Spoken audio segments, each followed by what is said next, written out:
చెప్పేది ఎక్కువగా చెప్తున్నది గ్యాస్ సిలిండర్ ధర విపరీతంగా పెరిగిపోయిందండి, కట్టలేకపోతున్నాం, దాన్ని తగ్గించాలి అని. అలాగే కరెంటు బిల్లులు ఇదివరకు 3 నెలలకు ఒకసారి వచ్చే బిల్లు ఇప్పుడు ప్రతి నెల వస్తుందండి, అది కూడా చాలా కష్టంగా ఉంది అని చెప్తున్నారు. మరి బజార్లో రేట్లు చూస్తే అమ్మబోతే అడవి కొనపోతే కొరివిలాగా ఉన్నాయి. విపరీతంగా రేట్లు పెంచేశారు. కూరల దగ్గర నుంచి పప్పులు, ఉప్పులు, నూనెలు అన్నీ కూడా రేట్లు పెరిగిపోయినాయి. ఈ విధంగా ఉంటే ఒక సామాన్యమైన వ్యక్తి కానీ మధ్యతరగతి వాడు కానీ బతకడం అనేది చాలా కష్టమైపోయింది.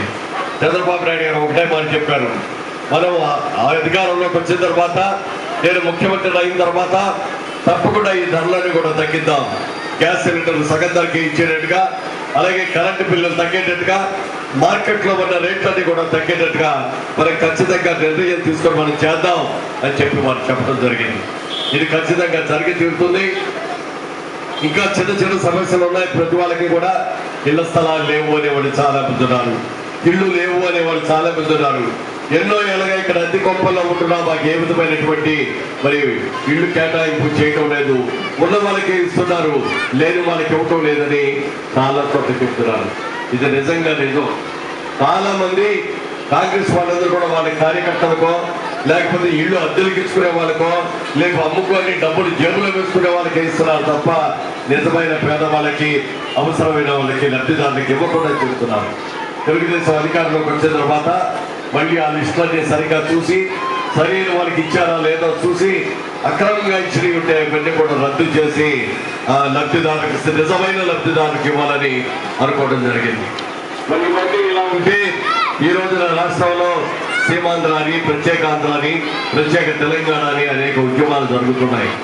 ఈ ఉద్యమాలకన్నిటికీ కూడా కారణం ఏమిటి అంటే సోనియా గాంధీ గారు తన కొడుకుని ఈ దేశానికి ప్రధానమంత్రిని చేసుకోవాలి అన్న ఏకైక ఛాయంతో మన రాష్ట్రాన్ని ముక్కలు చేసుకున్నారు. కేవలం నీ కొడుకు పదవి కోసమని మన రాష్ట్రాన్ని ముక్కలు చేస్తే ఇక్కడ ఎంతమంది తల్లులకు కడుపు సోపమవుతో ఒక్కసారి ఆలోచించు సోనియమ్మ. నీ కొడుకుడు ఉద్యోగమే నీకు ముఖ్యమైతే మా అందరి బతులకి సమాధానం ఏమిటి అని చెప్పి అడుగుతున్నాం. అలాంటి వాళ్ళకి సరైన గుణపాఠం చెప్పాల్సిన అవసరం ఎంతైనా ఉంది. అంతటితో ఊరుకోకుండా రాష్ట్రంలో 1,00,000 కోట్ల ఆర్థిక నేరాలు చేసిన జగన్మోహన్ రెడ్డిని జైల్లోంచి విడిపించి నువ్వు నీ తరఫున చేసే సీట్లు కూడా మాకు ఇవ్వు, ఇది ఇక్కడ రాష్ట్రంలో ముఖ్యమంత్రులు చేస్తాం, మా అబ్బాయి అక్కడ ప్రధానమంత్రి అవుతాడని చెప్పి ఒక చీకటి ఒప్పందం చేసుకున్నారు. ఆ చీకటి ఒప్పందం మొదలుగా ఆ జగన్మోహన్ రెడ్డి మీద అందరి దగ్గరికి వచ్చి కళ్ళబొల్లి కబుర్లు చెప్పి మా నాన్న హెలికాప్టర్లో చచ్చిపోయాడు, మా అబ్బాయి ఢిల్లీ, హైదరాబాద్ తిరుగుతోంది, మా చెల్లి పాదయాత్రలు చేస్తుందని రకరకాల కబుర్లు చెప్తారు. ఆ కబుర్లు కనుక మీరు విని జారిపడి ఓట్లు వేస్తే మన పిల్లల భవిష్యత్తును మనమే నాశనం చేసుకునే వాళ్ళము, మన గొయ్యిని మనమే తవ్వుకునే వాళ్ళం అవుతున్నాం. ఇది ఎట్టి పరిస్థితుల్లో జరగడానికి వీలేదు. అలాంటి దొంగలకు, రౌడీలకు, మరి హత్యలు చేసే వాళ్ళకి, దొంగ నోట్లు మార్చే వాళ్ళకి ఓట్లు వేస్తే రేపు పొద్దున మన భవిష్యత్తు ఏమిటో ఆలోచిస్తుంది.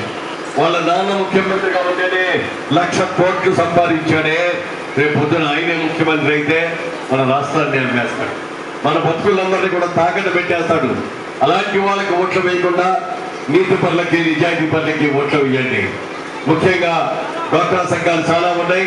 చంద్రబాబు నాయుడు గారు పెట్టినప్పుడు అన్ని బ్యాంకుల్లోనూ లోన్లు ఇప్పించి అవన్నీ సంఘాలు బాగా చేస్తే కాంగ్రెస్ ప్రభుత్వ అధికారంలో వాళ్ళందరూ కూడా అప్పులు పాలైపోయారు.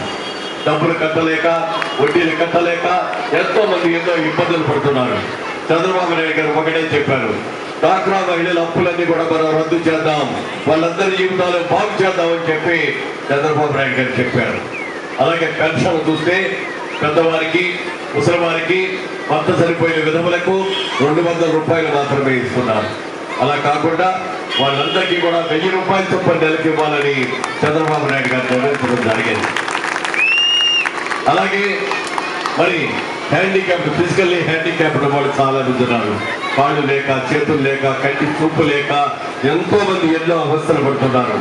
అలాంటి వాళ్ళందరినీ కూడా వాళ్ళకి ఇప్పుడు 500 మాత్రమే ఇస్తున్నారు. అలాంటి వాళ్ళందరికీ 1,500 రూపాయలు నెలకి ఇచ్చేటట్టుగా చేస్తారు అని చెప్పి చంద్రబాబు నాయుడు గారు చెప్పడం జరిగింది. మీరందరూ కూడా ఆలోచించండి. ఇవాళ రాష్ట్రం చాలా అస్తవ్యస్త పరిస్థితుల్లో ఉంది. మరి అవినీతి విపరీతంగా పెరిగిపోయింది, లంచగొండితనం విపరీతంగా పెరిగిపోయింది. ఇలాంటి పరిస్థితుల్లో చంద్రబాబు లాంటి ఒక మంచి నాయకుడు వస్తేనే మన రాష్ట్రాన్ని సరి అయిన దూరంలో పెట్టగలడు, మన పిల్లల భవిష్యత్తును తీర్చిదిద్దగలడు, చదువుకున్న మన పిల్లలకి మంచి ఉద్యోగాలు రావడానికి కూడా అవకాశం ఉంటుంది. కాబట్టి మీరందరూ కూడా ఆలోచించి తెలుగుదేశం పార్టీకి ఓట్లు వేసి చంద్రబాబు నాయుడు గారిని ముఖ్యమంత్రిని చేయవలసిందిగా, అదే గోరంట్ల బుచ్చయ్య చౌదరి గారిని ఎమ్మెల్యే గారు, నన్ను ఎంపీ గారు గెలిపించవాలని కోరుకుంటూ మీ అందరి దగ్గర సెలవు.